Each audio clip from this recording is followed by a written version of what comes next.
Welcome to today's edition of Inside the Huddle, joined by Coach Webb, the new head coach at Tell City High School, a program that you know extremely well, Coach, having already been there and coaching with your brother, serving as quarterback coach in OC. And Coach, first of all, thanks for joining us today.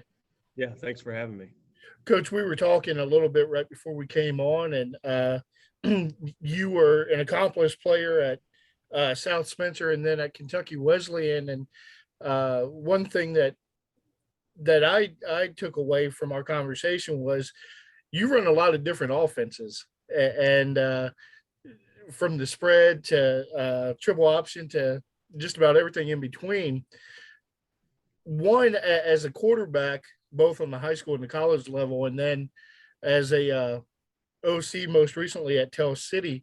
What have those experiences been like for you? And if you could talk a little bit about what you guys ran at Tell City. I know I saw where as the OC you guys rushed for 2,000 yards the last 3 years, and a lot of that is X's and O's, and some of that is Jimmy's and Joe's. Just talk a little bit about the success that you guys have had, albeit with multiple offenses.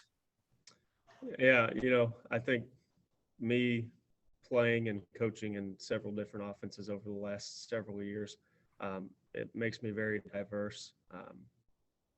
Whether it was the pistol triple, the power eye, the spread, Tony Franklin systems, or the flex bone, and now we're just true triple. And so, I'm very, very diverse. Probably about 5 years ago, if you asked me, I was Tony Franklin system through and through. And now I couldn't imagine myself being anywhere in the country and not running the triple option. So, but, when we started running the triple here at Tell City, really two years ago, we were flex, designed runs. We would get out to pitch phase a little bit. But we didn't have to be true triple because, like you said, we had the Jimmy and Joe's that year. We had some dudes up front. We had a lot of playmakers in our backfield. Our defense, we had a 6'5" safety. Nothing was getting behind him. He's an ex cross country track runner. We just had a lot of dudes on both sides of the ball. So we didn't really focus as much on X's and O's. It was just about coaching those guys up, just run through a wall. And then this past year, we started with split back veer. That didn't work. Like I had told you, week 2, we rushed for only 30 yards. And after that, we went to the flex bone. And we're like, we're going to be true triple after week 6. The less guys we have to block, the better off we are. And so really last year, we graduated a lot of guys from the year before when we were 6-3. And last year we had a lot of new guys who either they've never played before, they had to play for us on Friday nights, or it was their first year starting because of those seniors before them, they had graduated. And so we focused a lot on being very detailed, demanding, and also teaching these guys that the less people we have to block, the better off we are. And it worked. We still rushed for over 2,000 yards. And it's pretty impressive when you take into account week 2, we only rushed for 30. Right. And so really after week 6, we took it to another level. And even though, we didn't end the season the way we wanted to offensively, our numbers were still very good. And even passing wise, I think 40% of our completions went for touchdowns. We had the highest completion percentage that Tell City's had since 2001 or 2003. So, that's always a part of our offense that we can always improve at. And we know that, considering we're not a pass-first offense. But rushing-wise, we're right where we want to be. And I think moving forward, if, we stick to the flex triple option and we continue to rep that and just drill that into the kids' heads that this is who we are, it's our culture, and we continue to fine-tune them, then, next several years, we should just be a well-oiled machine. Coach, you replace your brother, Mac, now as the head coach. What was it about that job that really interested you? And caused you to put your hat in the ring, so to speak? And two, um, what's it going to be like to replace your brother? 2 years ago when Coach Clements, when he resigned, there wasn't much interest in the Tell City job at that time. I mean, we had a 5-5 season the year before, and really since 2003 to 2018, all of those were losing seasons minus one. And so there wasn't much interest in the job from outsiders. Really wasn't much interest in the job from the current staff that I was on, and we were just kind of in a bad spot. We had just had a 5-5 record. We knew that next year we had a really great group of seniors that we wanted to keep intact, and I had thought that year about applying, and then ultimately I was like, it's not the right time. I think I was 23 or 24 at that time, and I'd only coached for 2 years, with 1 year being a coordinator. And so I had actually talked to Mac for several weeks trying to convince him. He gave me a lot of no's, and then one day he called me and said, if I applied, would you be mad? And I said, absolutely not. And so he applied, he got it, and at that time it was the best thing for us, for the kids, for the staff, for the community. At that time, we thought we were good coaches, the staff that we had coming back, until he got there, and he taught us how to coach, how to be personable with the kids, also how to hold them accountable, and how practices should be structured and how everything should be organized. And so at the end of the day, he was only here 2 years, but where we're at right now as a staff, we're in a way better position than where we were 2 years ago. And I think a lot of that has to do with him coming in and teaching us, really how to coach kids. And then, when he left, at first I was being pulled multiple directions by a lot of people. Right. Still, in my head, I was like, I'm 26. I'm still too young to do this. I've only been coaching 4 years.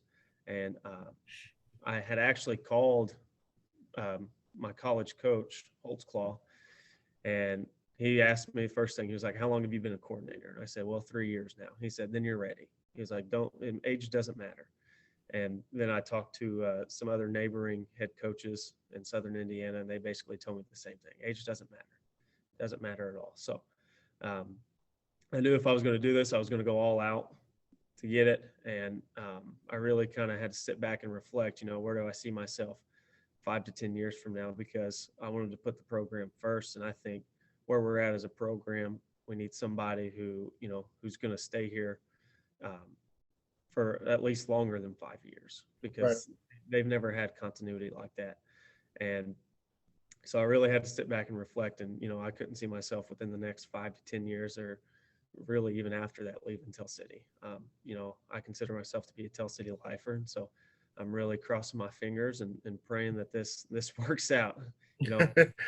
Hopefully the people of the Tell City community have to run me out of town to get me to leave. Will you also continue the play calling on the offensive side, or will you delegate that to somebody else?